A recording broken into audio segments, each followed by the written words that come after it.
This question is from NEET 2023 examination. The statement of the problem says a Carnot engine has an efficiency of 50%. Efficiency इसमें 50% दिया है. When its source is at a temperature of 327.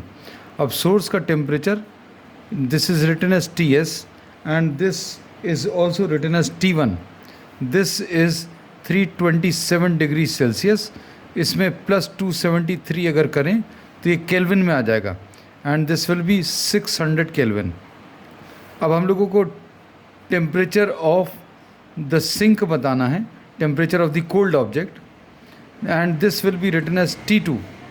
ये अभी हम लोगों को calculate करना है. तो इसमें जो फार्मूला यूज़ होता है एफिशिएंसी का, efficiency is 1 minus the temperature of the cold object upon temperature of the source into 100. या फिर इसको अभी हम लोग ऐसा भी लिख सकते हैं 1 minus T2 upon T1 into 100. अब ये 50 दिया है, 50 is equal to 1 minus T2 बताना है, T1 की वैल्यू 600 है इनटू 100. अब इसको इधर ट्रांसफ़र करें 50/100 will be equal to 1 minus T2 upon 600. अब इसमें ये कैंसिल होगा 1 times and this is 2 times.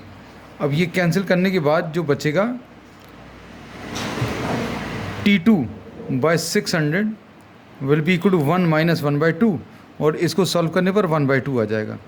तो T2 की value, T2 will be equal to 600 divided by 2 यानी 300 केल्विन आ जाएगा. अब 300 केल्विन अगर आ गया तो इसको डिग्री सेल्सियस में स्मॉल T2 लिख दे रहे हैं. This is 300 minus 273 and this will be 27 degrees Celsius and this is given in the fourth option.